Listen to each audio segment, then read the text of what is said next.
Live from Hollywood, it's the secretest, blackest show on the internet. And now your host of Secret Black People Meeting, he's definitely not the dream Martin Luther King had, Niles Abston! Thank you so much. Oh, it's so good to see everybody. Thank you for celebrating Martin Luther King Jr. Day with me on Secret Black People Meeting, Season 2, Episode 2. I'm your host, Niles Abston, and I'm so happy to be here with you. I'm rocking my Colin Kaepernick shirt because I think Martin Luther King would love Colin Kaepernick. They both represent hope, peace, love, and strength, and doing something for your fellow man. And I think that's something we can all get behind. Also, back in my home state of Mississippi this week, we'll be celebrating Robert E. Lee Day. Oh, I guess everybody's not really with that one. But anyway, I love Robert E. Lee Day because it reminds me of the spirit of giving up. Because Robert E. Lee was a racist traitor loser. He signed the treaty in the Appomattox Courthouse to USS Grant, giving up the South for the Civil War. And they really choked. Because if you think the Atlanta Falcons blew a big lead last year in the Super Bowl, check out the Civil War. And the Patriots, they won that one too. In Oklahoma City, a few government workers were fired because they were recorded saying they were glad to have Martin Luther King Jr. Day off. But instead of calling it Martin Luther King Jr. Day, they called it Nigger Day. And thankfully, they were fired, and now they don't have a job. So it looks like every day is Nigger Day. On Black Twitter, Black Hogwarts was trending. Basically, everybody was giving their own spin on the Harry Potter franchise with black people in it. It was really funny. A lot of hilarious jokes, memes, concepts thrown out. So it had me thinking, what would be a spell I would use if I was a black wizard? I'm going to try it right now. Treat us equally. I don't think it worked. I've been judged before for not being a big Harry Potter fan.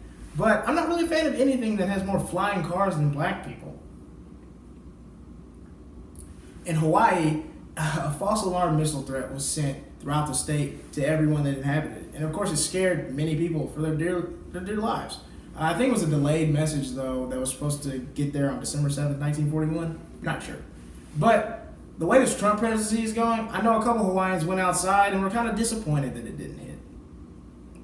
In Ohio, Mason Middle School white teacher Renee Thole was outed for saying that she would lynch her black student if he didn't focus harder on his studies.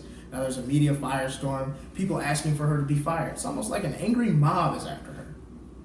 A Trump campaign worker, 24-year-old Taylor Wyeth, was recently appointed to lead the government's drug policy office. Now, this is crazy because no one this young has ever led the drug policy office. But then again, she's 24. She's done all the drugs. I think she's qualified. You're right, Yema. This is kind of a shithole. I mean, it took richest man in America and Amazon CEO Jeff Bezos $33 million to send 1,000 kids to college. I mean, if that's the new wave, I guess if we all get Amazon Prime accounts, we'll finally all get health care. In Florida, a 20-year-old kid won the Mega Millions jackpot. He took the lump sum of about $280 million. It's a lot of money. So the Florida education, all that money, what could go wrong, right? High-profile actor Mark Wahlberg is under fire about money, too. He got paid 1,000 times more than his co-star Michelle Williams for reshoots of their latest film. In Hollywood, you can't talk about not sexually assaulting women and then on the other hand assault their paychecks. You might as well just sign that check, #MeToo. And this all happened because Kevin Spacey had to get recasted in the movie. It's amazing how many things in Hollywood he still has his hands on. Thanks, Chelse. I love our two new correspondents, Yema and Chelse. They've done a great job. They're killing it. I hope you guys love them too because they're here to stay. And we're doing bigger things for Secret Black People Meeting Season 2. So I just want to take a moment and honor Dr. Martin Luther King Jr. for his service. He did some amazing things, and unfortunately, he's become taken for granted in our society. He's been taken for granted so much that people that don't represent anything that he has to represent can use his name without conviction. Dr. Martin Luther King Jr. stood for service, equality.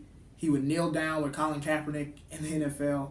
He would protest with Black Lives Matter. He would fight for health care. He would fight for equal pay for women. He would believe women. And if you're not about any of those things or you're not fighting for any of those things, then keep his name out your mouth. Thanks for celebrating Dr. Martin Luther King Jr. Day with me on Secret Black People Meeting. We'll be right back with our special guest, Anthony Dayo.